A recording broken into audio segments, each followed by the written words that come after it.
We have with us Dr. Waqar Ahmed, who is Joint Executive Director of STPI.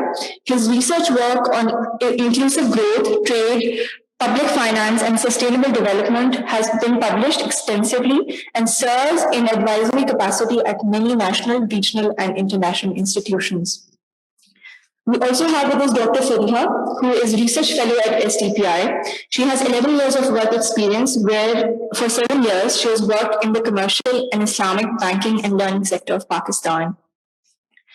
We have with us Ms. Radhika Menon, who's joining us online. She leads the Evidence Use Hub at Oxford Policy Management and is the Deputy Director of the Strengthening Evidence Use for Development Impact Program.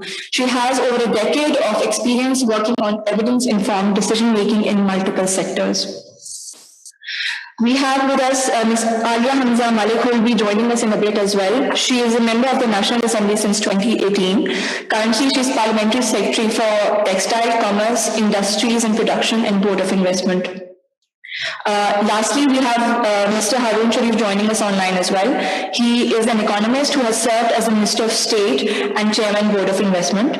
Prior to this, Sharif Saab served as the Regional Advisor to the World Bank Group for South Asia and remains Senior Regional Advisor to the UK's Department for International Development, DFID for short.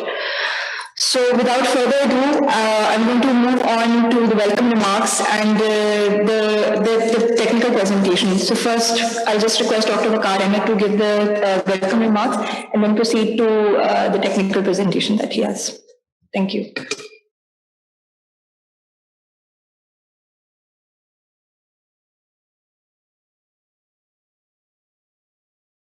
Thank you, Mahnur.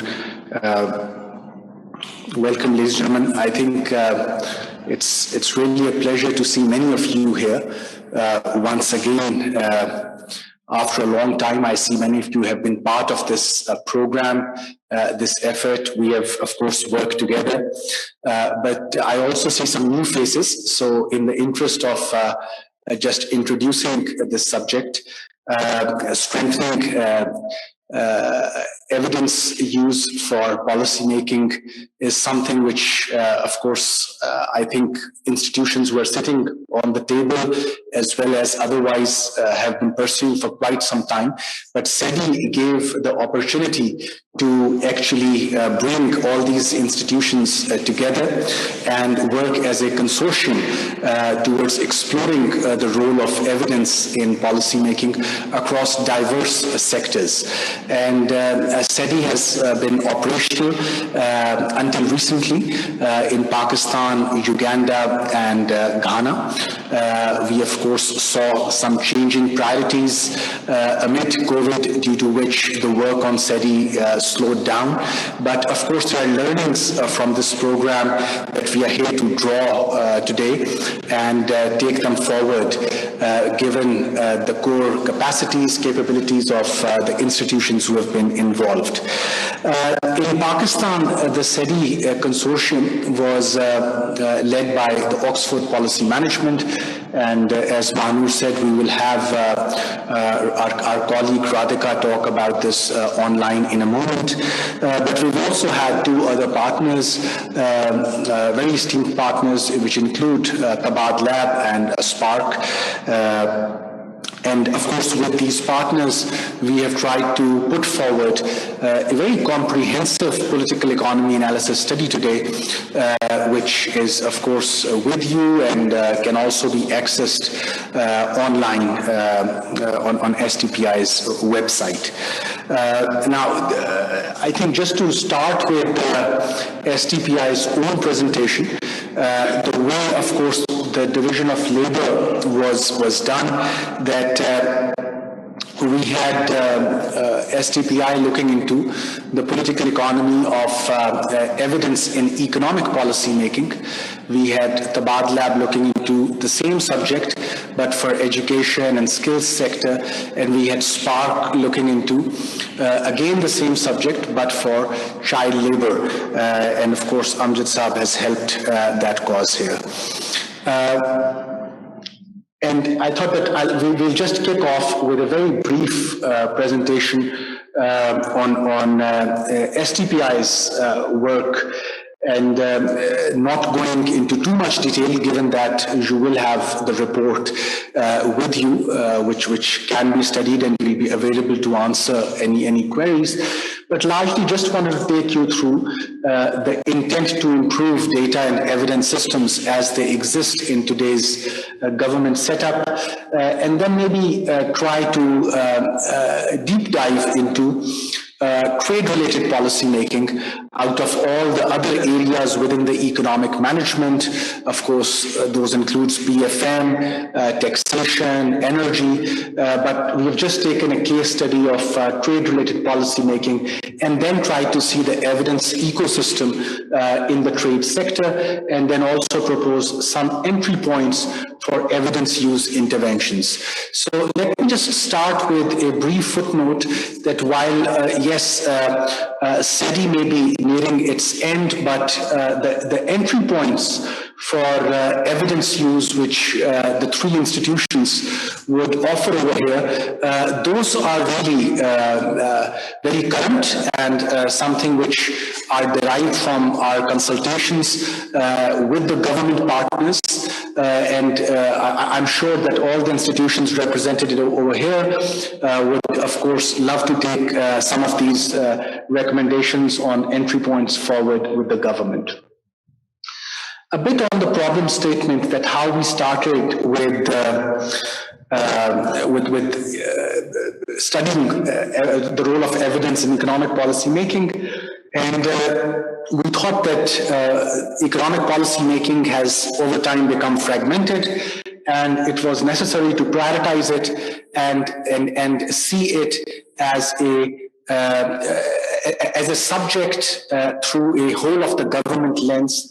And largely, of course, the problem statement which was in front of us, it was that macroeconomic imbalances have been a characteristic of Pakistan's economic trajectory, and we really wanted to see if evidence can play a role in sort of improving or reversing these imbalances, particularly if that evidence is coming from local actors per se.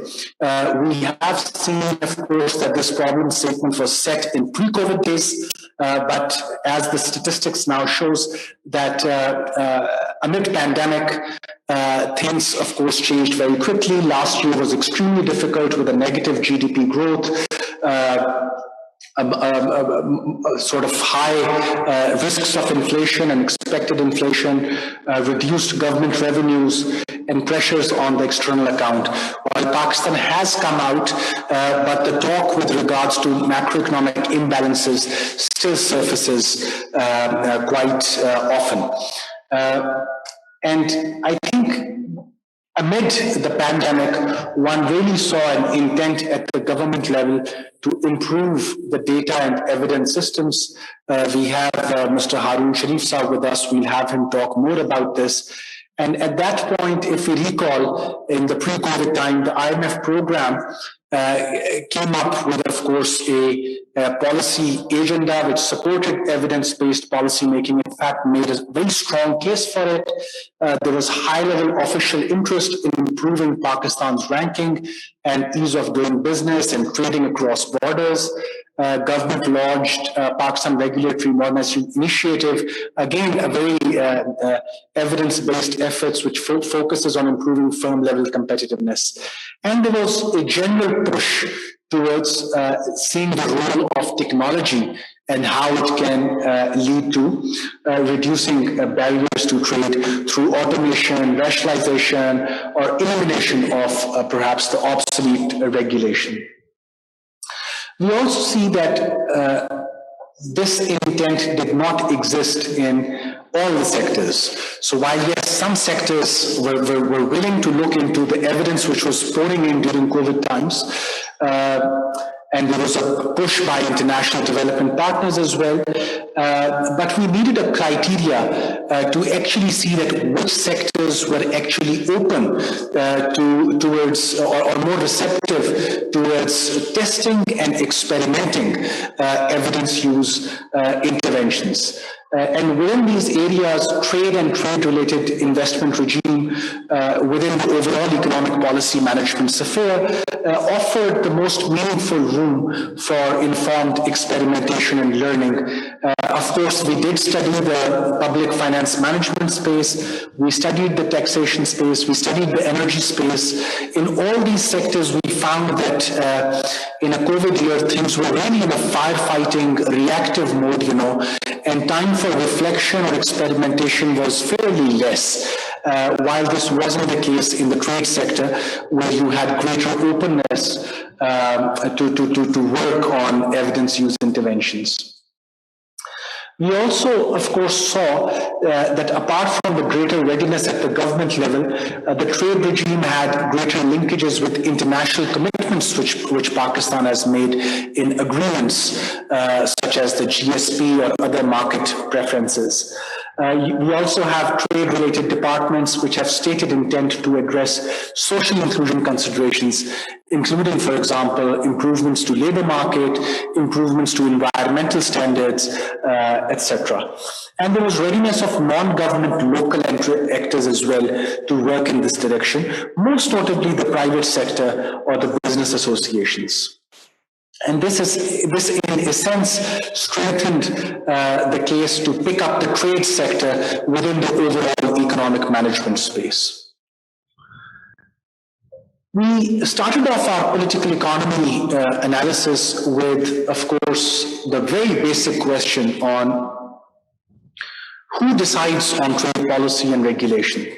And of course, a large part of this work did, of course, push for a more sort of collective effort across the government. And we are now happy to see that there is a Prime Minister-led effort, which is called the National Export Development Board. And it is different from the previous such forum, which was the Cabinet Committee on Export Promotion. And the NEDB has private sector participation as well, which is a very welcome sign. But then you have various themes over here where, for example, the decision-making may or may not lie with the Ministry of Commerce. So in case of trade diplomacy, for example, there is a large, of course, footprint of Ministry of Foreign Affairs as well, of course, in collaboration with the Ministry of Commerce. Likewise, in case of a decision around free trade agreements, we see several other ministries who have decision powers with regards to who gets preferences, including the revenue division. Then you have the tariff policy, and of course, as part of this work and efforts by many others, after several decades, we have seen the tariff policy role go to the leadership in Commerce Ministry. Previously, of course, you had other institutions like FDR who were playing quite a decisive role in tariff policy setting. COVID also prompted the need for e-commerce policy, and this work was expedited, and a framework was approved in February, a very welcome sign. Again, in case of e-commerce policy framework, the Ministry of Commerce is expected to work very closely with the central bank as well as the provincial e-commerce councils, which have been recently set up. In case of transit trade, the Commerce Ministry works very closely with the Ministry of Interior and various law and order agencies who come together, logistics, Ministry of Maritime Affairs, Ministry of Communication, who come together to take a decision on transit trade. And then, of course, trade and services, which also brings together several ministries, not one. So a very comprehensive analysis on who decides on trade policy is essentially the first question that one should ask in any PEA analysis, and then try to see that how does one go about reducing the fragmentation that, for example, mars the trade policy decision making. The next question was to actually map out the evidence ecosystem in the trade space and try to see that who are the actors over here, government actors, non-government actors, And we have this diagram in the report, which you will see, which essentially talks about who are the knowledge producers in the trade space, who are the knowledge users, who are the knowledge brokers, and how do they all come together. But of course, for any evidence use intervention, one does not have the liberty or time or resources to work with all the evidence partners.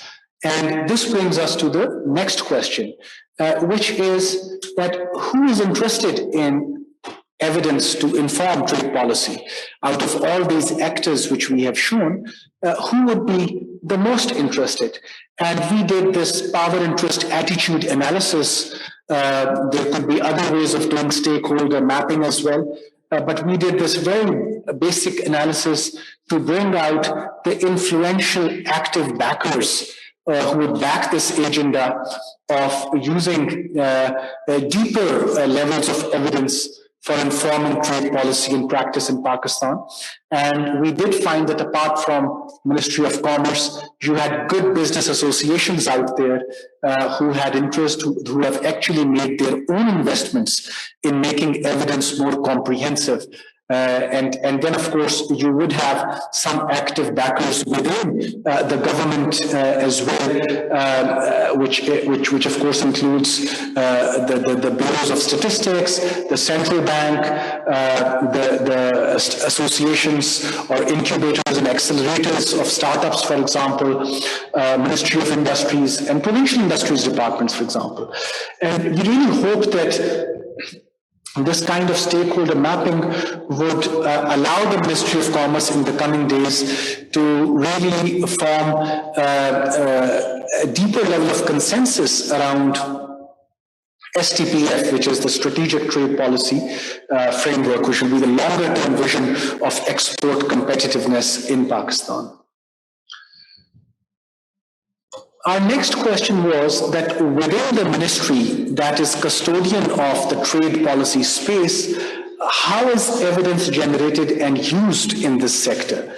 And we, of course, found that Ministry of Commerce uses evidence from own as well as other sources. But then you have data pouring in from business associations, from think tanks, from experts, who produce diagnostics on trade performance. And for Ministry of Commerce, the processes as well as the systems required to actually answer the question that whose evidence is credible. That's very necessary. Of course, there would be evidence which comes from, let's say, select lobbies, and it will be the role of the ministry to actually decipher or filter or actually see that where are the economy-wide or social priorities best addressed. We also studied within the ministry through a very quick organizational diagnostic framework, that how is this evidence being used at, for example, the formulation of national tariff policy, STPF, e-commerce policy, transit trade agreement, for example, which is up for revision with Afghanistan. And for each of these policies, of course, there's a different type of evidence, but for us, the main learning was that the way through which that evidence is used for each of the policy setting is different. And it's of course heartening to see that some of the sections within the Commerce Ministry have actually customized their own ways of evidence use. And we have Ms. Tayyeba Batul here, of course, who have worked in the Commerce Ministry, and we would love to hear from her as well how the dynamics of, or how the uptake of evidence happens in the ministry as well. And based upon these two questions, basically, we had identified some of the gaps with regards to internal capabilities to use methods or to reform processes and systems around the evidence use, which could help in trade negotiations, which could help in public-private dialogues, which the ministry has the mandate to do under the rules of business. Based upon this analysis, we have provided 6 or 7 entry points for evidence use.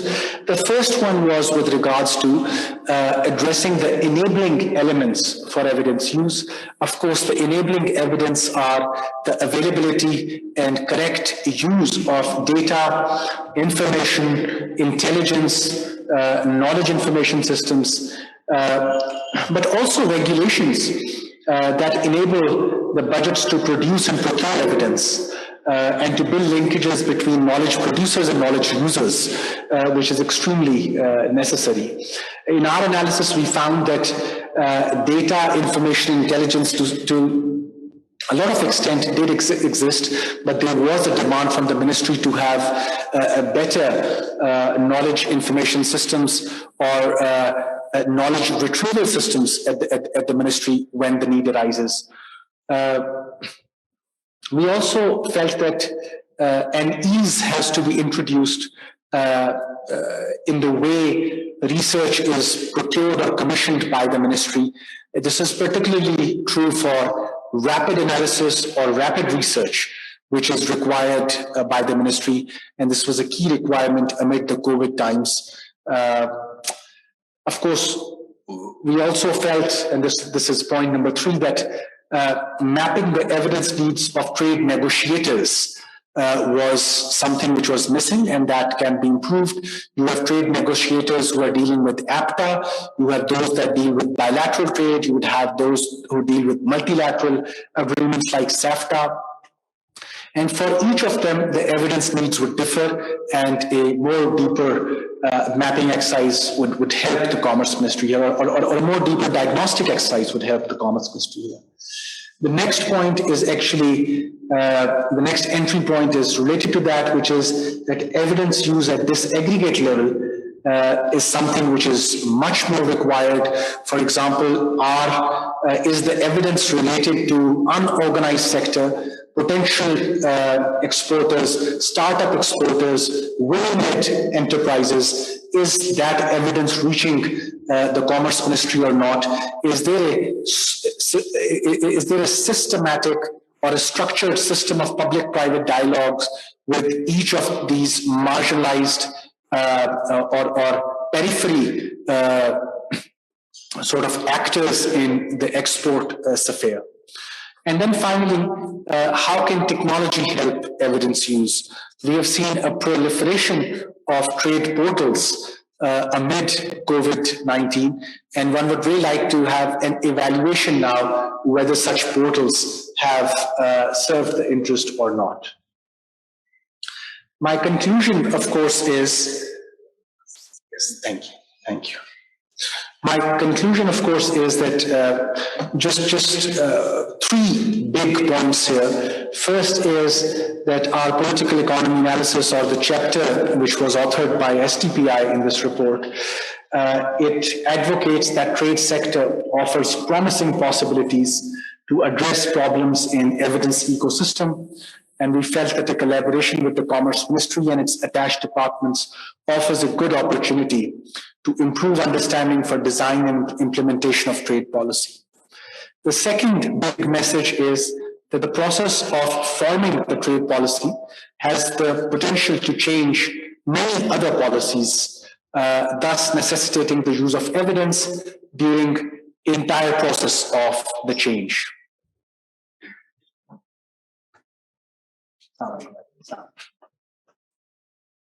I would like to welcome MNA Alia Hamza Malik Saiba, who's Parliamentary Secretary for Ministry of Commerce. Madam, thank you very much for taking out time. And the second big, of course, message was that the process of forming the trade policy has the potential to change other policies, thus necessitating the use of evidence during the entire process of change.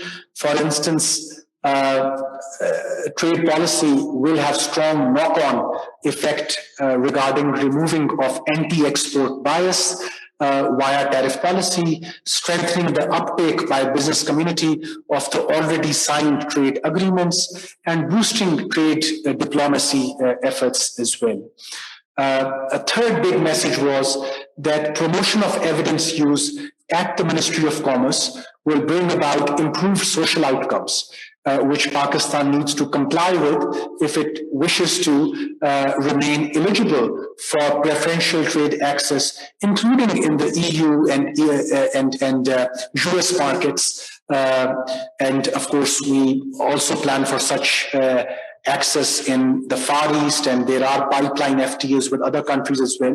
And those negotiations could be best served if evidence use interventions are tested, are experimented as we go along in the decision supply chain.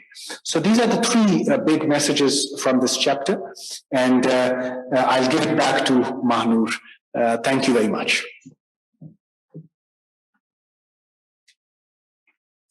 Thank you, Dr. Waqar. Next, I'd like to call Umar Saab to please come in and present his presentation.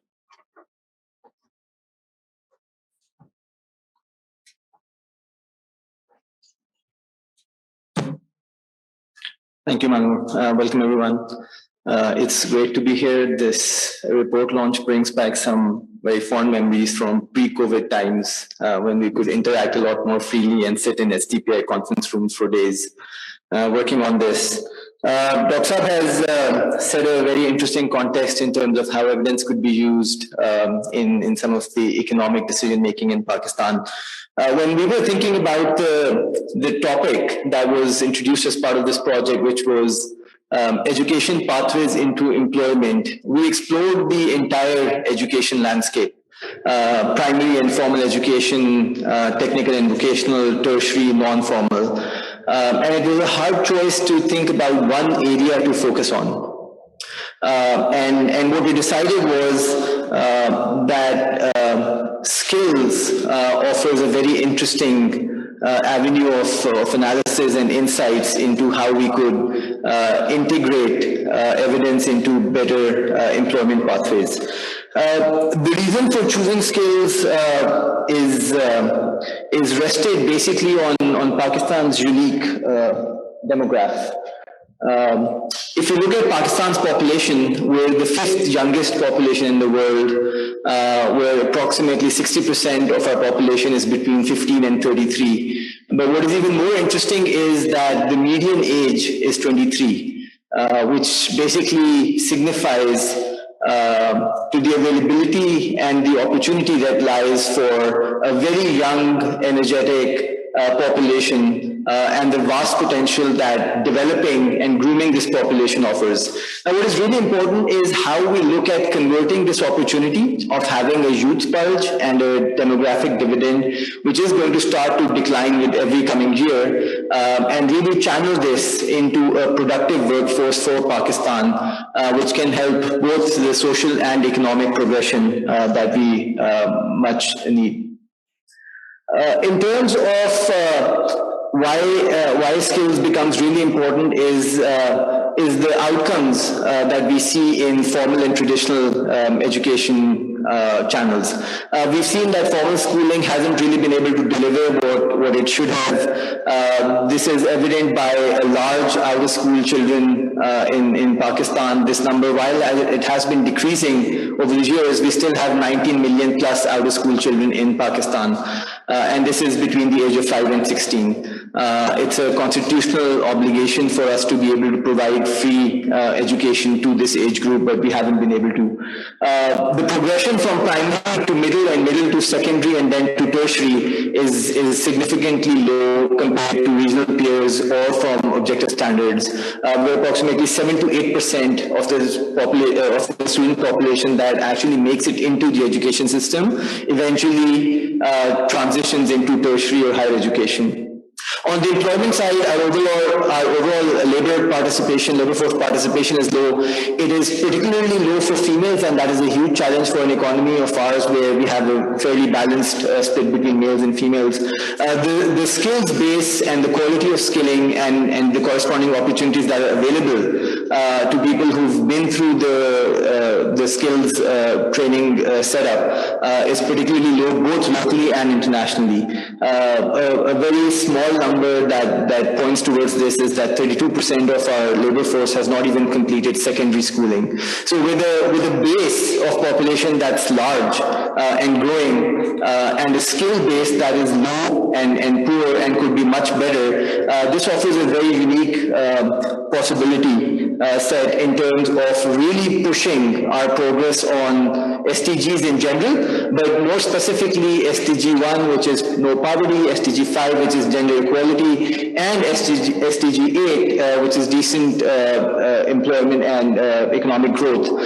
These three are really central to this discussion on how evidence could be used to improve pathways to employment. What happened during COVID-19 has been unprecedented, while the unique challenges and issues it has created for both public health systems, for life and value of life, and the economic pressures. What it has also done is it has really fast-tracked how the world has approached, adopted, and mainstreamed digitization. And what we've seen is not just locally, but internationally, the pace of progression has increased significantly.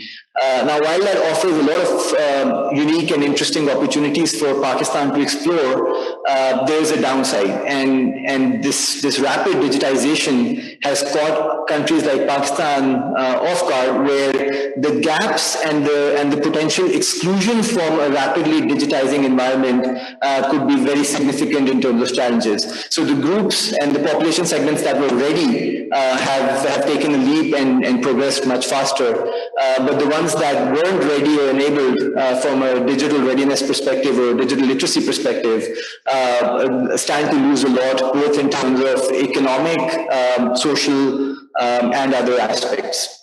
The kind of conclusion that we draw from what we've seen in terms of what happened during the pandemic and how countries and systems and sectors have responded is the definition of the skills sector or the skills path to education is much broader than what we have traditionally conceived and delivered as technical vocational education and training. So the TVET component is a subset of skills, and skills needs to be a much broader, much more holistic and much more comprehensive framing and envisioning in terms of what is delivered. In terms of the project itself, we looked at the political economy analysis both at a sector level and the evidence ecosystem level. In terms of sector, there are a number of key findings. There are different actors involved in how the skills sector is shaped, designed, and executed in Pakistan, from political actors who are interested in relatively short-term gains and boosting employment and training opportunities, to development partners who look at the sector more strategically and are invested in some long-term reform, to a number of factors like industry and beneficiaries who have different preferences. And it's really important to be able to understand these perspectives and integrate evidence in how each of them pursue their priorities, programs, and ambitions. The other key thing was the quality and relevance of skills training opportunities available to people in Pakistan, particularly the youth. The quality of skilling programs is not at par with what some of the regional peers and other LMIC countries, low and middle income countries, have been able to achieve. There is a significant delta both locally and internationally on how we could improve the quality and relevance to be able to better place trained people from Pakistan.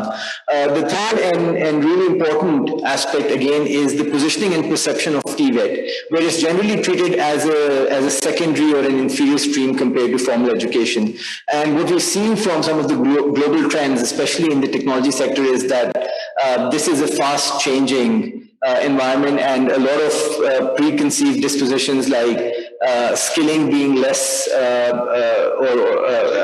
less appreciated or less useful than formal education is being challenged by global giants.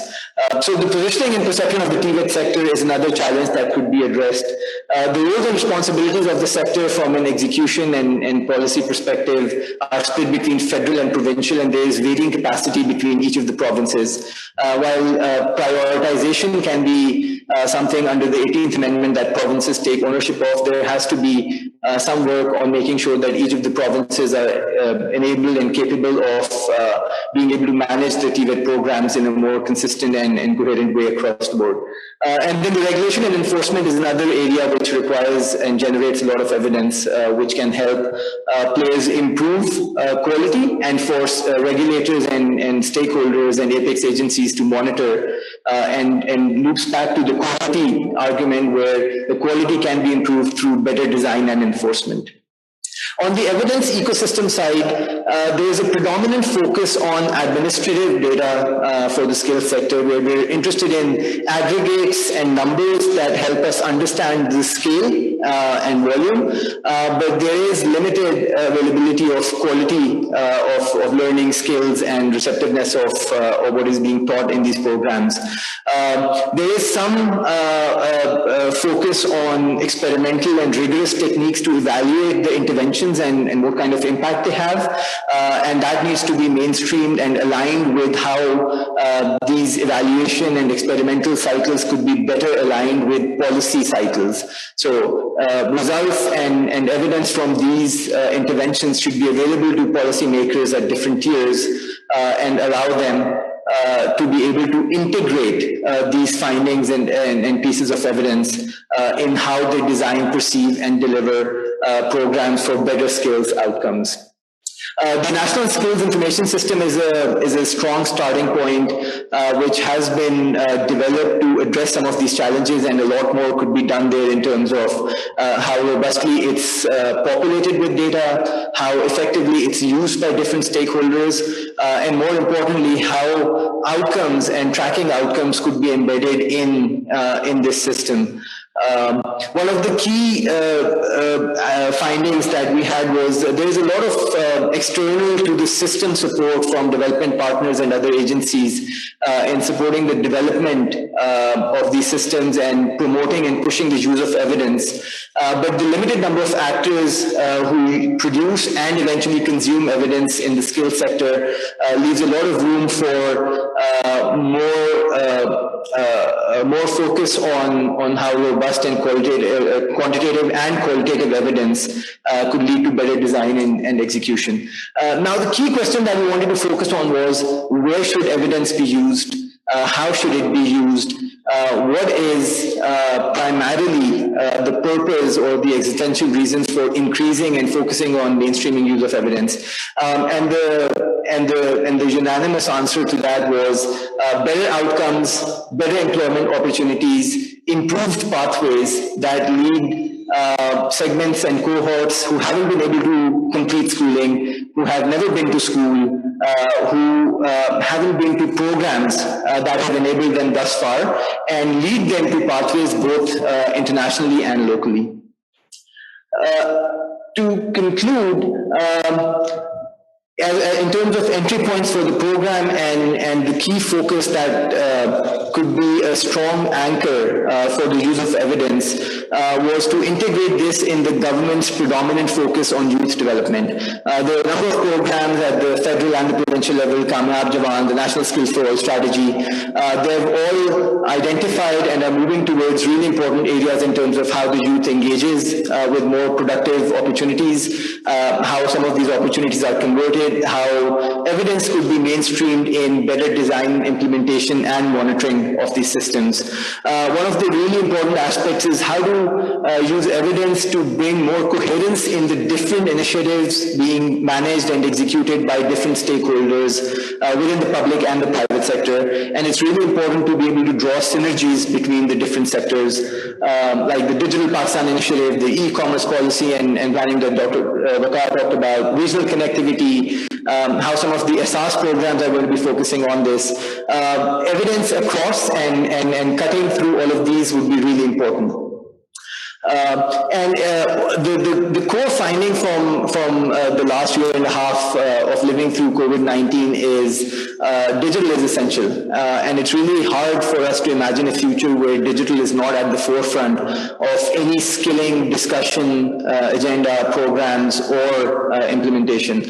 So what would be really important is to understand how digital has transformed the landscape, both in terms of skilling and employment, understand how the future of work is changing very, very rapidly, how some of the opportunities that we had perceived in a very unidirectional or linear way are not as simple, and be able to understand how Pakistan is adapting and responding to all of these changes, which is happening both globally and locally at the same time at different paces.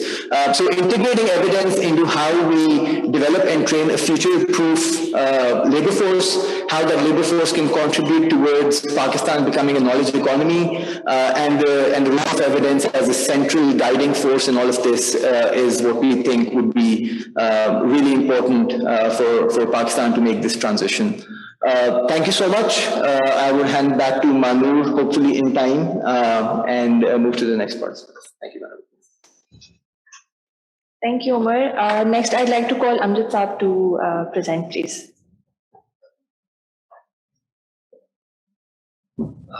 Thank you, Manu. Assalamu alaikum and hello, everybody.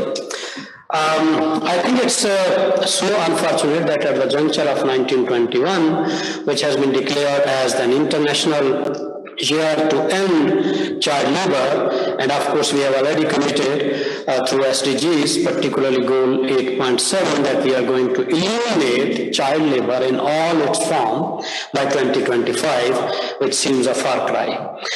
With this reference, I think, unfortunately, policy making in Pakistan is usually driven by political ideologies or at most by socio-political perceptions, but rarely by evidence. And same is the case with child labor.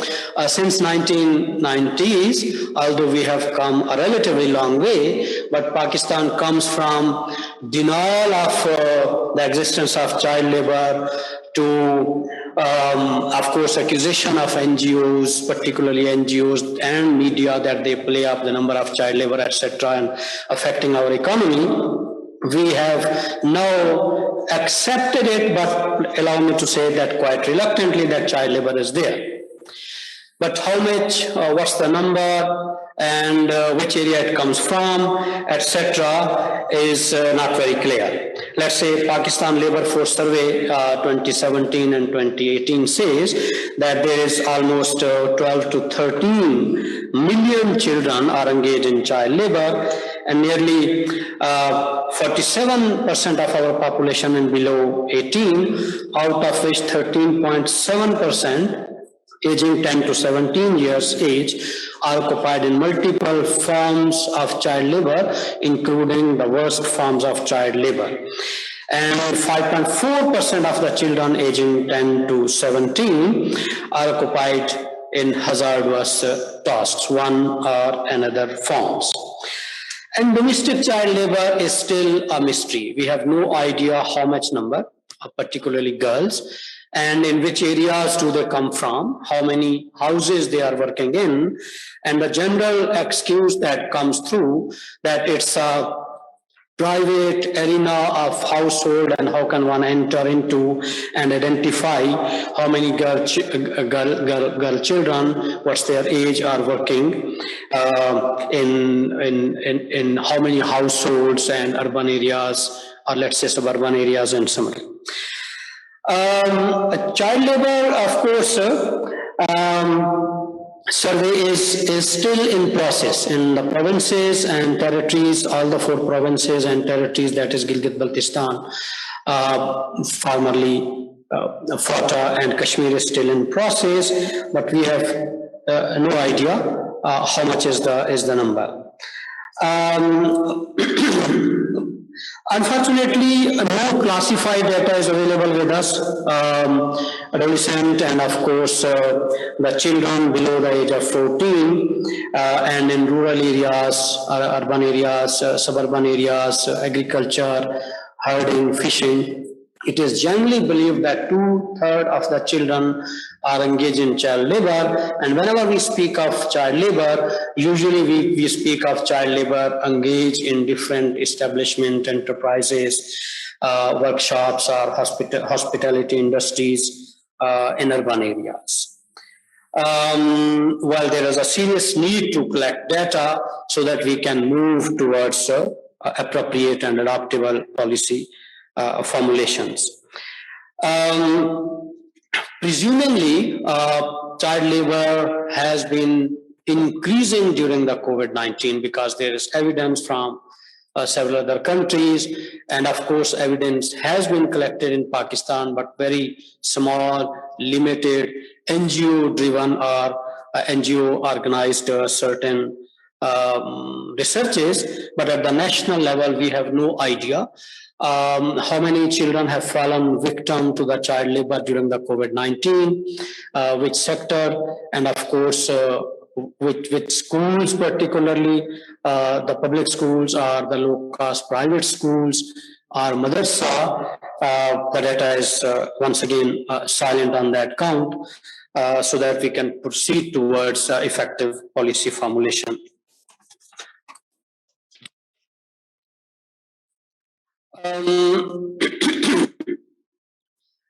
Of course, in that situation, there is a risk of losing more children to child labor, although some progress has been made, but there is a serious risk of reversing whatever gains we have made in the last 10 or 20 years. Number of families immigrant families who have been working in urban areas are known to be moving back to the rural areas, and no idea whether they are going back to school or working over there or engaged in child labor or herding or fishing or some other industries. And of course, there is an added risk of children facing hungers, and no formal or specific program has been devised for them, although ESAS and WISP have given some support, but X number of months and a very limited amount of support, and which is no more there. It's almost a year that government of Pakistan extended some support to the families, not necessarily or particularly to the children. In our case, I think we have really seen a debate in the parliament about child labor. Legislation is made, but mainly either advocated by NGOs or under certain influences of ILOs or UNOs since 18th Constitutional Amendment 2010, although we have seen some provincial and federal legislative measures about child protection and against child labor, but once again, under international influence or through some advocacy demands of media and the NGOs.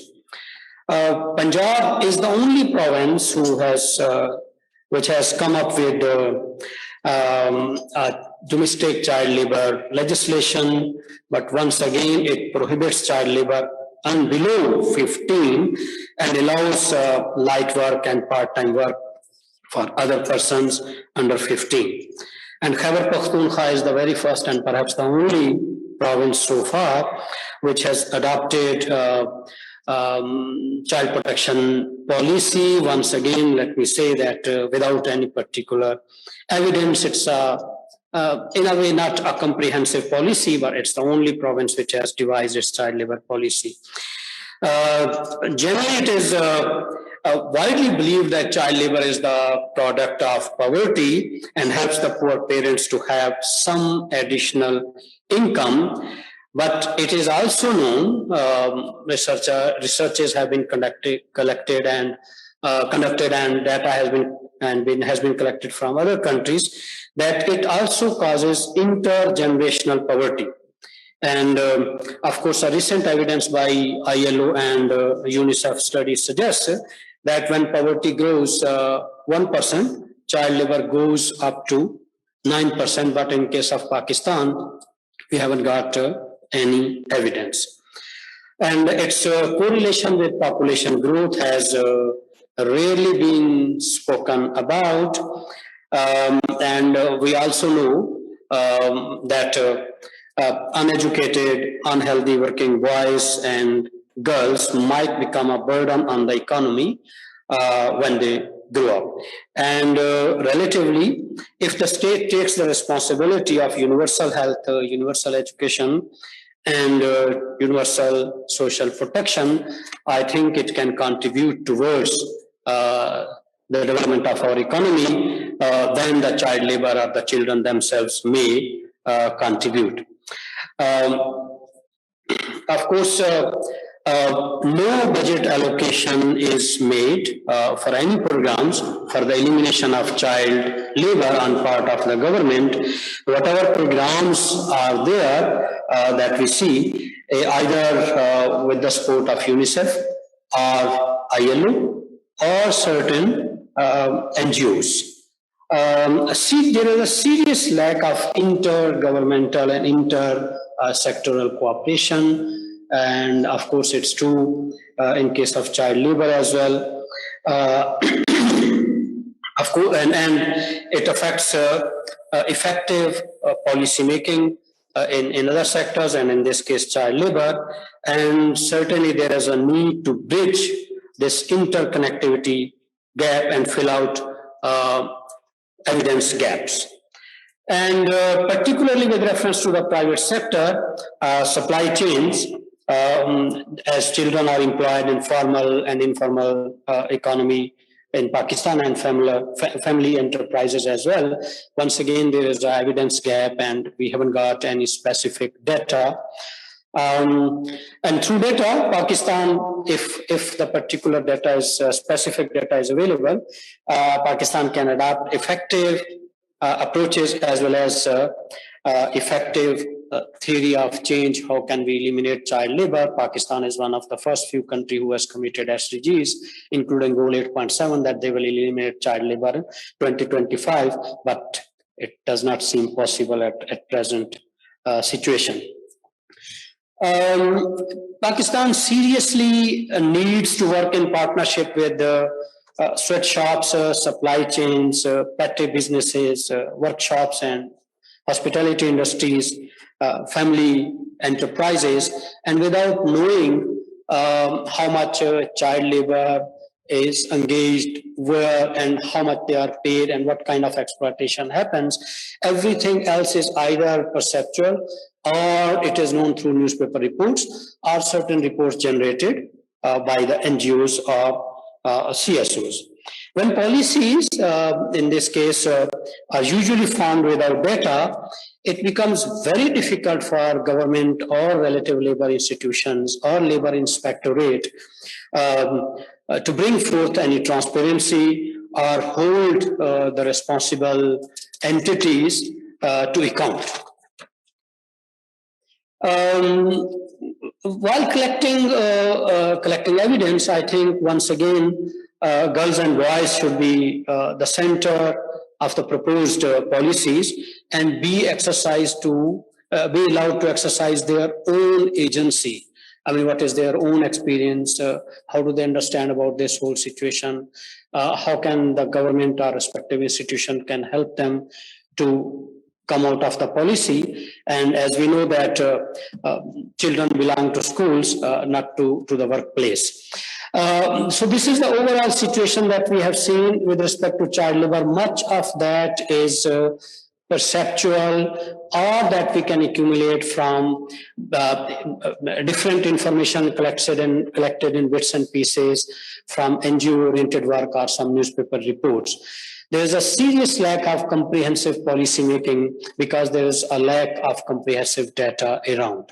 And I think it's very important that the government of Pakistan and all its in child labor sector, it's an elaborate sector. There are different institutes and departments, but everything happens without information, without proper data. Therefore, child labor has I mean, if it might have increased during the pandemic, but generally if it has come down, it has come down very little. Thank you so much.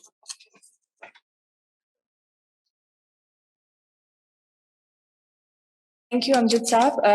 Now I'd like to move on to our discussants for today. Firstly, we have Dr. Faria, who is Research Fellow at STPI. She'll be coming in to speak first. Before she comes, I'd just like to request both discussants to limit their interventions to 10 minutes each. Please, Dr.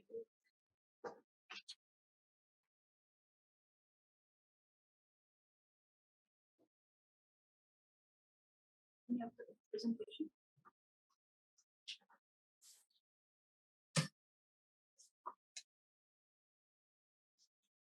Thank you very much. So some very useful insights from the evidence ecosystem presentations of the earlier panelists. So today I'll be speaking more from the point of view of a BCure trainer, Building Capacity Using Research Evidence Trainer, a program by Evidence for Policy Design unit by Harvard Kennedy School of Public Policy, under which the civil services of developing countries, they are sensitized about use of evidence in policy design and actually integrating evidence into the policy making process. And I'll be sharing some of the learnings of this program, that how you can actually start about thinking about evidence, how you can perceive evidence, and how you can integrate evidence, and some of the feedback from the policymakers, our very own civil services of Pakistan. So this is, the first slide shows how actually you can start thinking about evidence. Why do we need evidence? Why data alone is not enough? Because we live in a very complex world, where the public policy problems are too complex. We have to navigate through these problems to come to policy solutions. Otherwise, we will land in policy failures. And just to quote a very famous macroeconomist guru, Danny Roderick, that world at best is second best. That our world is too complex, that replication of the public policy models or importing the successful public policy models from the developed world is not going to actually solve our public policy problems. So the first rule, there are certain rules for actually thinking about evidence and integrating them into policymaking process. The first is to think through theory. Theory is the fundamental, it's the base of evidence-making policy design, where we focus on developing, evaluating, and refining the theory of change. So one of the pillars of evidence-based policy design is that you actually develop a theory of change, that how your problem will progress and finally culminate at a solution. And we have to be very mindful that since it's a complex world, our theory of change may break down at a certain point. It may not go the way we perceive it. So we have to reset theory of change at every point in time, at every step of the policymaking process. Then we have to dive deeper into the data. We have to gain theoretical insights, and the fundamental principles are that we have to understand what data tells us and what it doesn't. So from an evidence perspective, data standalone is not sufficient to solve public policy problem. Data conceals, data does not reveal certain aspect, and only these aspects are evident when we gather evidence which is all scattered around us in bits and pieces. The principle number 2 is consider what's shown and what's not being shown. Again, data has this quality that if we show biasness towards the selection of data, it will show certain aspects while certain other aspects will be hidden, which can only come out if we dig deeper, if we delve deeper into the data. Third principle is know where the data comes from. Again, this is very important. The credibility of data, whether it's a highly authentic database that we are using in public policy problem, or whether it's a garbage in, garbage out that we are using in our public policy problem. Fourth is do not jump to conclusion. And this is very important. For an evidence-based policy maker, it's all about thinking about the problem, going deeper into the root causes, into the primary causes, into the secondary causes. Thinking of a solution right away is totally prohibited. You cannot think of a solution. It's not an impulsive decision making that, oh, okay, so if we increase number of our PhDs in countries, it will lead to economic development. That is when you are actually jumping directly to a solution from the problem. In evidence-based policy design, it's all getting down to the root cause of the problem, and then at a very later stage, you will come down to solution, and actually the problem and identification of problem will lead to the solution. So if you see, third is consider political economy. So context matter a lot for evidence-based policy design. You cannot think of a public policy solution without a context. Political economy matters a lot. The landscape may be different for a certain area, and it can be entirely different for another resembling area. So political economy and context are to be very deeply focused upon. And fourth is the counterfactual. And for that, I have very interesting 2 pictures where a child is shown with a pencil and a paper and another child is shown without one. So the child without any pencil and paper is actually the counterfactual of the education policy problem. So in evidence-based policy design, the more focus is on the counterfactual, on the have-nots rather than the one who have it. So it will be a more focus on why this child is not able to attain a quality education, what is actually impeding this child for not attaining education, what is the barrier dimension, is it the problem from the supply side or from the demand side, rather focusing on the other side of the flip side of the problem where the child is actually in a position to attain this education. So again, I will be sharing some of the world-recognized approaches. Again, it's learning from the BCure program, that in evidence-based policy design, this is how a public policy problem is approached. This approach is called SPEEDY, and it is actually, the first step is to identify pressing public policy problem. Then we diagnose underlying causes. And as I mentioned, we go deeper and deeper into the primary and secondary causes. Then we design high potential and feasible public policy solution. After a design, which is quite close to reality based on the context, based on the political economy, based on the evidence that we have gathered, we actually move on to the implementation phase and monitoring solution on the ground. And the last three steps are the most weighted upon in evidence-based policy design, as implementation comes with a lot of monitoring. And after implementation, you have to test high potential solution with rigorous evaluation. Testing is very important, and normally most of the testing comes through impact evaluations. And again, refine solutions based on continuous monitoring and feedback. So again, these the public policy problem, whether they pertain to the area of health, education, development, they're too complex. You have to continuously refine them, you have to continuously test them, and then eventually you will come to the real solution.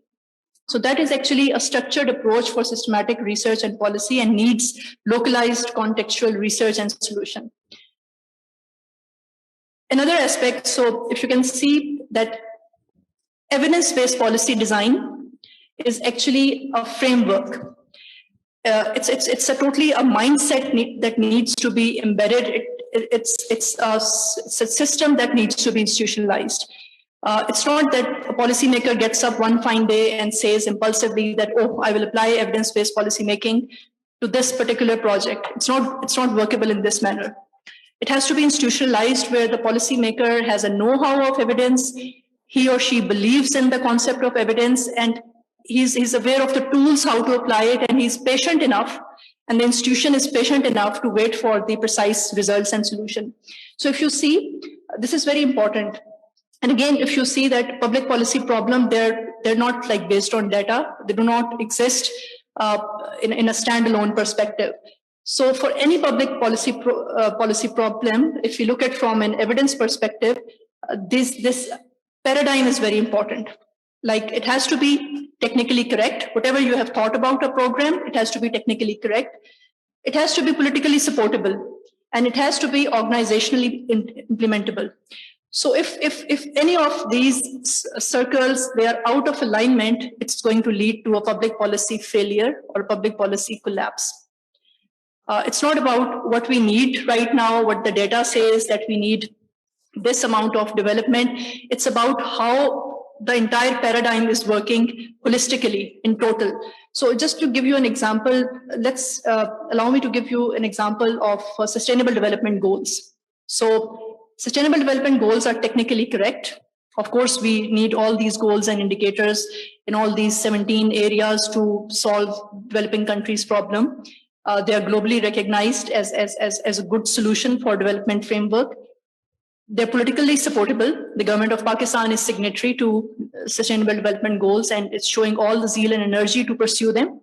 But if we see this problem with organizational implementability, data on basic indicators are missing, data on goals are missing, data for certain province like Balochistan, the framework is not complete because the baseline data is not there, the indicators information is not there. So if any of the circle is out of alignment, it means that the public policy problem is not going to work in the end. So it has to be a holistic evidence-based approach where you're actually thinking out of the context. You're actually thinking out of the project that you are given, and you are going beyond the frame to the political supportability and organizational implementability. So allow me to talk a bit about how we sensitize the civil services under this program, and what actually is the planning process of Pakistan. So we have to ask these questions: that what are the shortcomings of the planning procedures? Is the planning procedure based on data and evidence? And how our PSTP projects, whether they are federal in nature or provincial in nature, do they use evidence in actually pulling off the programs? And how much of evidence how the evidence is gathered? What are the means and the sources? And what is the quality of gathered evidence? So, and to what extent the prescribed planning, implementation, monitoring, and evaluation procedures are followed? So just to give you an insight, this is the format of our planning process of any public sector development project, which comprises of PC1, PC2, PC3, PC4, and PC5. So if you look at this, there's a lot of thrust on the formulation and identification, where actually the projects are pitched to these core committees, where they are identified that this kind of development is needed. And then for the implementation, again, there's a lot of activity and a lot of focus on the PC3 phase. But PC5, where actually implemented after the closure of the project, the actually when it's about testing of impact and generating evidence on that, there's little focus on that. And for a number of projects, the PC5 forms come at a very later stage, or somehow it is missing from the data. So now if we talk about one of the areas that I would like to talk about in terms of evidence, which is also on today's agenda, that is education. So just to give you an insight that how we have to look at this problem. So if we look at the Millennium Term Development Goals that were earlier there, and most of the conventional policy making concerning education, it's mainly about enhancing the enrollment rates, the primary education enrollment rates, the secondary education, and the tertiary education enrollment rates. But how we see it through the lens of evidence is that we will see at the learning levels of the children, rather than upon enrollment rates of the country, because enhanced enrollment rates or a sequential progression to a grade to next grade or age, it does not signify learning. So for that, an evidence-based approach is a pedagogical skill tool or approach that is called teaching at the right level, where we actually group a 7-year-old with a 12-year-old who have the same learning levels. And just to show you that the Asar report, one of the most credible, authentic data sets on education in Pakistan, in one of the reports, it is mentioned that 29% of the class 5 children are not able to do a single-digit subtraction. Now look at the gravity of the situation. When I state that 29% of the class 5 children in Pakistan are not able to do a single-digit subtraction, I'm talking that they're not able to subtract any number from 0 to 9 out of 9. So definitely a sequential progression to grade 5 is there. They have reached this grade 5, but their learning levels exhibit that they're not able to solve a class grade 2 problem. So this is how this problem will be treated through an evidence lens, that they will be put under this teaching at right level approach, where they are segregated, they are given teaching accordingly, according to their learning levels, and then it is enhanced. So, lastly, when we talk about how our policymakers see this evidence-based policy design, whenever we deliver this in-class sessions and the modules, they're very excited about it. They do endorse these ideas of impact evaluations, of treatment, of interventions, of counterfactuals, but there are limitations which are at the institutional end. They do not have evidence-based policy design. It comes with certain cost, especially when we talk about impact evaluation, which are quite costly. It also needs patience, and at times, which somehow for certain policy problems, they don't have time to elongate these evaluations to a longer period of time. So there is endorsement by policymakers. The only thing that needs to be done is to institutionalize them. Like in the trade study we have seen, And it will definitely give very credible and holistic public policy solutions. Thank you very much. Thank you, Ms. Fariha. Next, we have Ms. Radhika, who is joining us online. Radhika, over to you.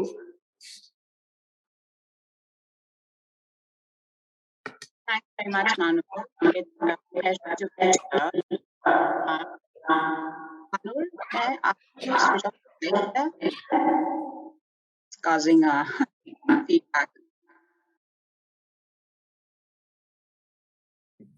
Yeah. Okay, I think that will be fine. Thank you. Radhika, we couldn't hear you. Sorry? We couldn't hear what you said. Could you repeat what you said? It was causing an echo. If you can switch off the mic there, that would help in the, the feedback. Thank you. All right. Thank you so much. It's a real pleasure to be here. And it's fantastic to see the work of SETI being presented and a real in-depth look at the political economy of evidence use. So what I thought I'd focus my remarks on are how do these findings in Pakistan compare with some of the findings we've seen elsewhere in other countries? So this sort of a political economy analysis was also conducted in Ghana and Uganda. And then though it's a small sample, it's really interesting to see some of these patterns remain the same. And so what can we really take away from this, where we see these recurring patterns of how evidence is being generated and used?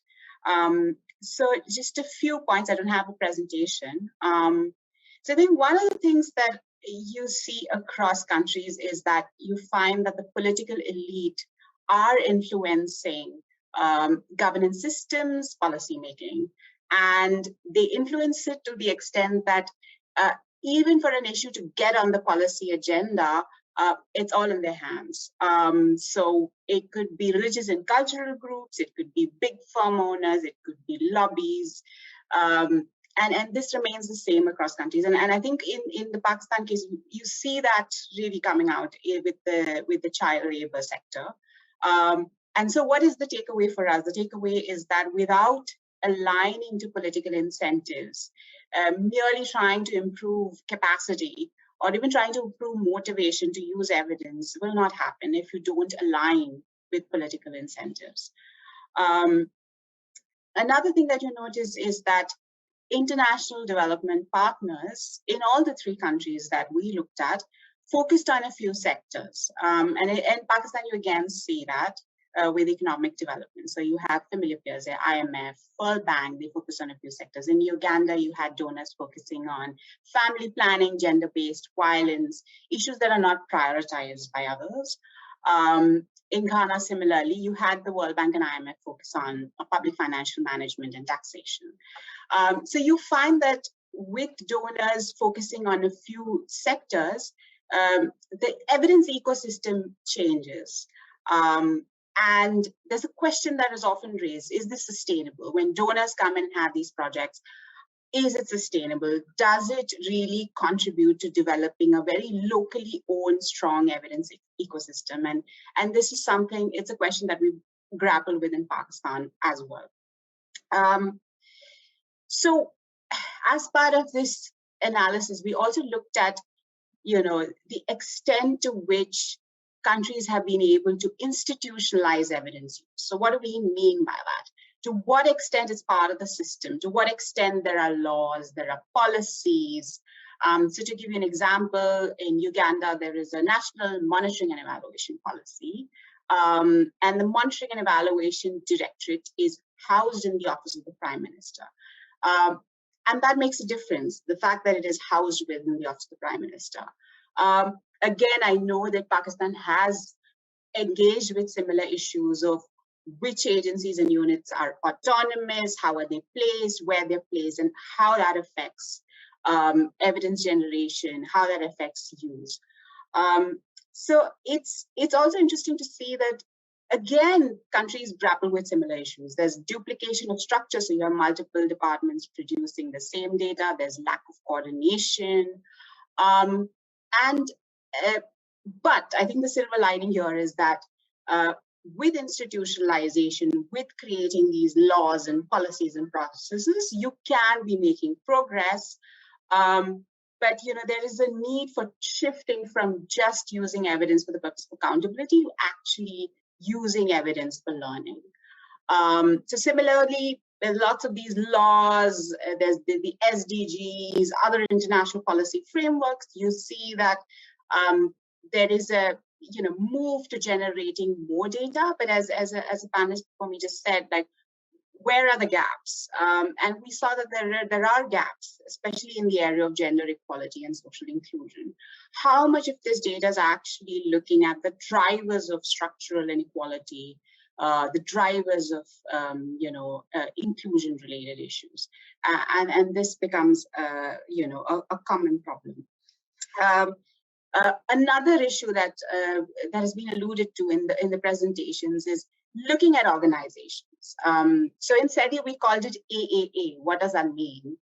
It means, is there authority to make change happen within an organization? Are they influential enough? Does the leadership endorse change? Is there ability? And that means, is there capacity? Are there staff? Do they have the skills? And finally, is there acceptance of change? Are they motivated? Are there incentives to make change happen? And with each organizational unit, so it could be different unit governmental departments or agencies may have a different issue. They may rate very high on one A, but very low on another A. So which means that when you are trying to tailor strategies, you need to be addressing the different A's, and it needs to be iterative. And I know that STP has been doing some wonderful work in this area in carrying out a diagnostic on evidence use, precisely to be tailoring strategies to organizations. And I think when we often look at big systemic issues, we miss out on the specific issues that organizations face. Another very interesting finding, which I think is common across many countries and not just this countries that SETI focused on, is this emphasis on nationally representative quantitative data. So, I think, and this is something that I always try to probe people on, when they say we need to use evidence, the question we must ask is, what type of evidence do you mean? And often the answer is it's monitoring data or statistics. And often that is the answer with government decision making. So how do we promote the use of other kinds of evidence, whether it's evaluations, impact evaluations, qualitative research, citizen feedback? And there's a second implication of this, looking at just nationally representative quantitative data. It is that what is going on at the subnational level? How do we strengthen systems? And like in any other country, I think in Pakistan also, I think the experience has been varied across provinces. Similarly, I think by looking at just nationally level quantitative data, you may be missing out on a lot of issues that specific population groups, marginalized population groups face, because some of those issues come out in qualitative research. So how do we sort of think about drawing on different kinds of evidence? And where, as someone said, how can it be more question-driven and problem-driven rather than just enforcing change on the outside? And then finally, I think, again, something that was striking across countries is that, and I think Waqar raised this, what is credible evidence and who is considered credible? And we find that governments often prioritize evidence or data that is generated by government departments, international organizations, or a selected few. So the issue is one of building trust, and how do we do that? And I think one of the presentations alluded to the fact that sometimes it's simple procurement reforms or issues which can help bridge and make those networks and build trust.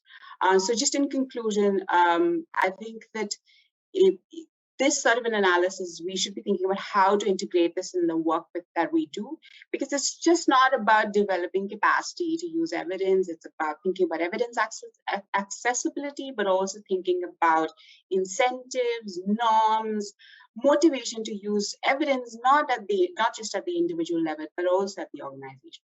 Thanks so much. Thank you, Radhika. That was quite insightful. Now I'd like to call upon Mr. Harun Sharif for his special remarks. He's also joined us online. So over to you, Mr. Harun. Well, thank you very much for inviting me.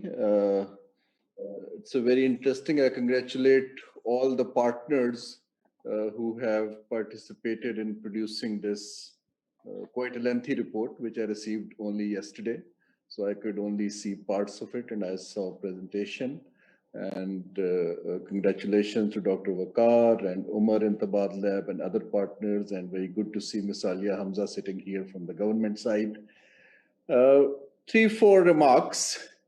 I think the countries who have progressed, particularly in Asia, because that's more relevant to Pakistan, then I was a bit surprised on the countries selected with Pakistan, which are not necessarily in Asia, and they have different set of, culture and problems and policies. So countries in Asia, there are two things I have seen consistently. One is that they managed to make good, robust, evidence-based policies.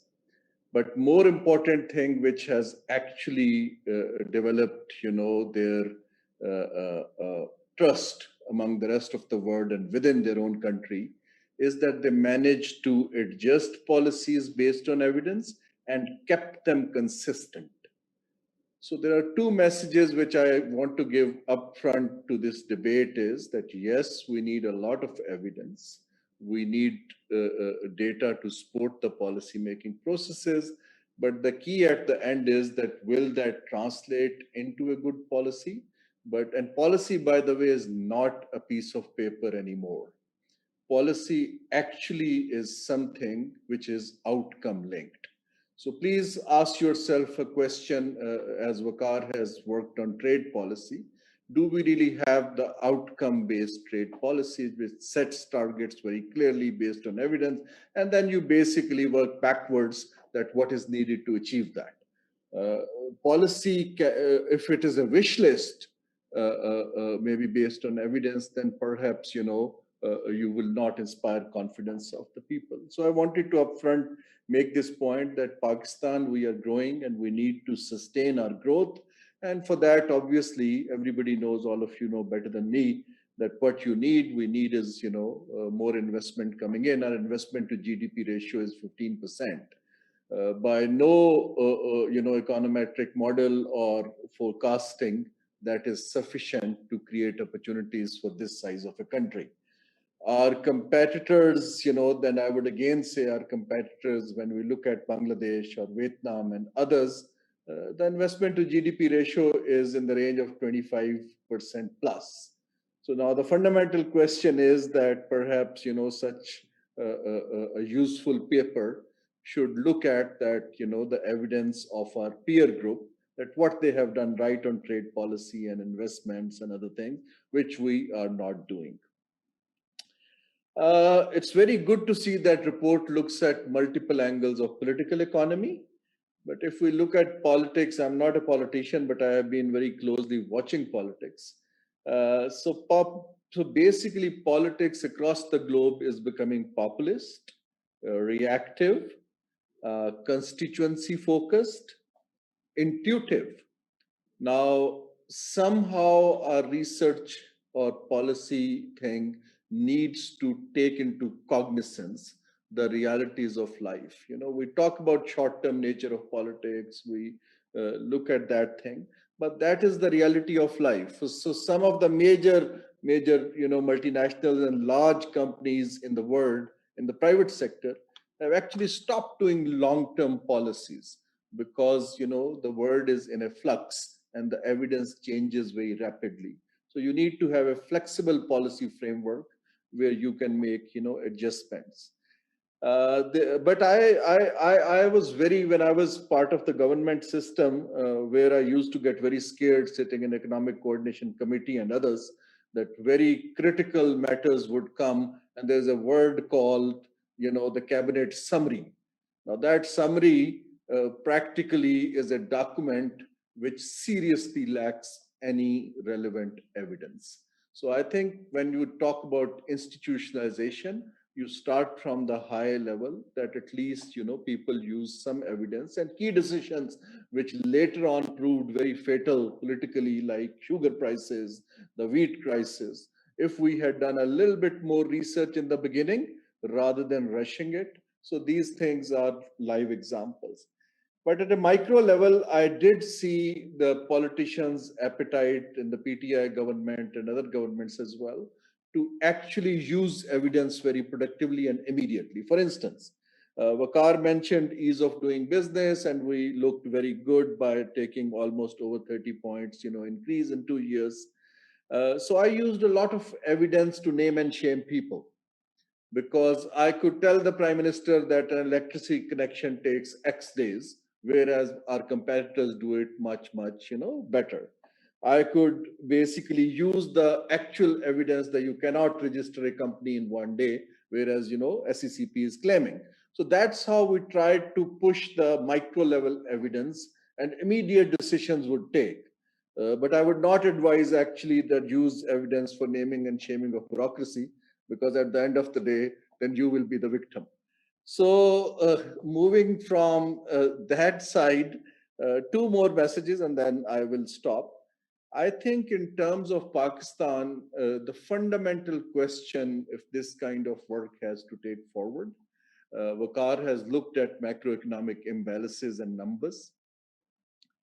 Pakistan needs a lot of evidence on certain strategic interventions. For instance, we need a lot of evidence on the potential relocation of industry from China. We really don't have much. Now, that is something, a mega development. We do need evidence on, these specialized economic zones. We are just building brick and mortar. We really don't, we are not working on what to be done. Why I'm quoting these things are because they are linked to our structural imbalances of export promotion, of investment, bringing in and other. We really don't have even the mechanisms to gauge impact. Of any investment, why tourism or, for instance, construction is better than, investing in some of the real sectors like food, for instance. So I'm just, on these things, I would advise, in future that you look at that. And I will close basically on one thing.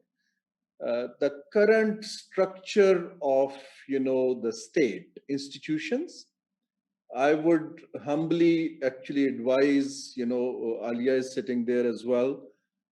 State does not have the capability to do quality research themselves.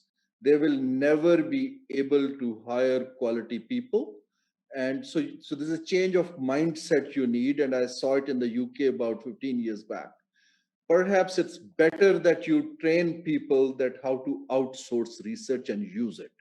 So close down the research houses you have in ministries. That's my advice one. My advice, unless you close down, you will never be able to use the quality research like, people sitting right next to you like those. Otherwise, there will be duplication, there will be second guessing. So that is something you need to change the way we look at evidence. I would also advise, it was mentioned that it was a good thing that an export development board is coming. Pakistan has miserably failed to actually, put right kind of skill mix in these bodies. They get very easily captured by bureaucracy. So creating new things is not necessarily a reform to me. I think we need to let go lots of things which bureaucracy controls and priorities of the country so that the country sees there's a wider ownership of evidence. And for that, perhaps you would need much, much deeper communication strategy than just doing few webinars. So thank you very much. With these thoughts, I congratulate and wish you all the best. Thank you very much, Harun Saab. Your recommendations are very well noted. Last but not the least, I'd like to invite our chair, Ms. Alia Hamza, to please come up on stage and give your remarks, please.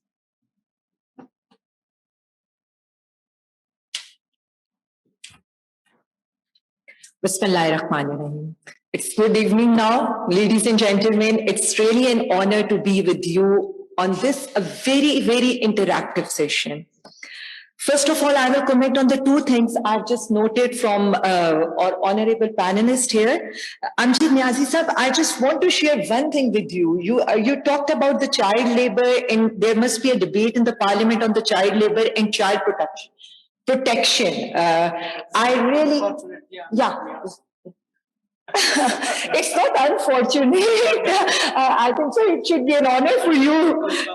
No. It's definitely not unfortunate. But there must be a debate in Parliament on the child labor issues and child protection issues. I really second it, and I just wanted more parliamentarians should be here to see such an interactive session and such a people who are sharing extremely good views on these policies issue. So I really want to ask you that please do invite more parliamentarians here. Secondly, Niazi, you have I just want to share one data with you. You said that there must be a universal health system in Pakistan. I just want to say one thing. There is a universal health system in KPK. And I just want to share some facts with you. In last 1 year, February 2016 to June 2021, almost 478,973 patients were treated free of cost, and government has paid rupees 12 billion to the hospitals. So in KPK, we have started it, and we just want to expand it to the whole Pakistan. And this must be given to every Pakistani citizen. Now, coming to the point, I just want to say thanks to STPI and other organizations who are involved in the production of this report.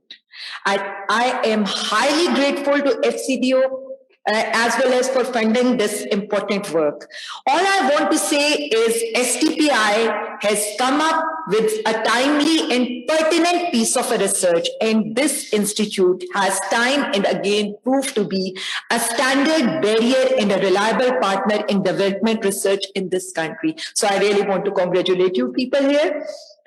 The report, I just want to talk about this report in times of this increasing uncertainty. We all know that in this pandemic situation, reliable information plays a very, very vital role for well-informed policy making based on evidences rather than emotions and fake news. And unfortunately, as PTI person, I must say that we are very much got hit by these fake news, and we need evidence-based things to make the policies. So I will just say the report, the role of evidence in policy making in Pakistan, this is a very, very good report, a political economy analysis report that expresses the key political factors influencing the policy making processes, the specific characteristics of political economy and the use of evidence in particularly 3 sectors, that is planning and reform, for economic development, child labor, and education pathways into employment. Child labor and education pathways into employment, we are more concerned about these 2 topics, but the third one is also help us a lot in many policy making steps. This report maps the main elements of the evidence ecosystem in our country and provides an initial assessment of evidence systems on the part of specific public agencies in 3 sectors. But I would just request this thing, and my only feeling here is that your research should not be limited to these 3 sectors. It must be more wider than these sectors. And I will say that if we will just concentrate on these 3 chosen sectors, number 1, economic development, education pathways to employment, and the child labor, they all are interrelated and essential for the development. With investing in skill sector and curbing the child labor, Pakistan can be well positioned to enhance its export and trade. As a representative of trade and commerce, I just want to say this thing that in trade and commerce affair, we made consultation a fundamental tool for devising policies. Similarly, we are working towards embedding evidences used in policy making at all Training Center, PTAT, but we call Pakistan Institute of Trade and Development. We are particularly committed to use this evidence for policy formulation and put up a proper response in textile and commerce sector. The findings of this report will really help us, not only the Ministry of Commerce, but Ministry of Textiles and my fellow parliamentarians to do the decision makings, to do the policy makings. So I will just say once again that please keep guided us and please keep well equipped us with such reports. As Harun Sharif Saab has said, I will just second to him on many of his recommendations that we really want these to be implemented in government sector. But again, I will say this thing that now the time is changing. Now this government is a bit different from the previous government. Why I'm saying this thing? Because if you will look into the parliament right now, you will feel the difference. Now we debate more on facts and figures rather than hue and cry. And now what we will do in future, we will use the more evidences, we will use all of your research work to help our parliamentarians and in our policy making steps. Thank you once again. And I want to say thanks to all of this panel here, STPI, and all the institutions who are helping us with such reports. Once again, thank you.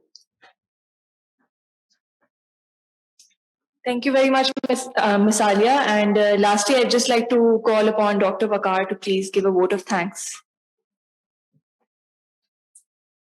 Thank you, Mahnur. Let me start by thanking our colleagues who have joined us here today. And of course, I see participation online as well. So really heartening to see the interest in this subject, interest in this topic. Unfortunately, I think I'm told that we had more registrations for in-person attendance, but due to the COVID SOPs, one could not allow greater attendance inside the hall. But happy to see that colleagues could join online as well as on Facebook Live. Let me also thank the panelists, including Amjad Nazir Saab, Dr. Friha, Madam Alia, Umar Sahab, our colleagues who joined online, including Radhika and Mr. Harun Sharif Saab. I think it's colleagues such as yourself who really find out time for this subject and really room for reflecting on a subject like this has really been limited during the past year, at least since the COVID started.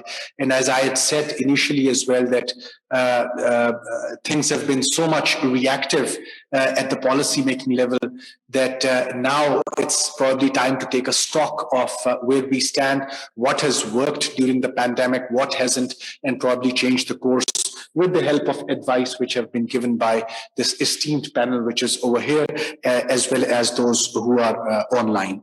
Let me also thank our partner institutions, including the Oxford Policy Management, Tabad Lab and Spark, as well as the wider consortium of SEDI that sits in several countries across the globe. This report, which is in your hands today, would not have been possible without the support of each and every partner. And I really hope that Radhika will communicate our vote of thanks as well as a sense of gratitude to all the other partners as well, including the team leader, Claire, at Oxford.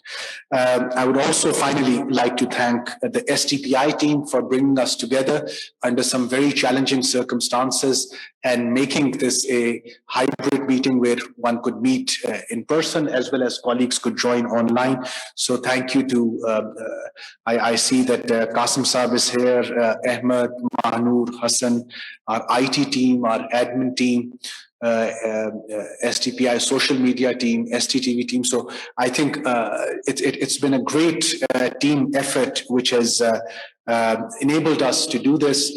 And I do understand that Dr. Abid Qayyum Suleri also wanted to join.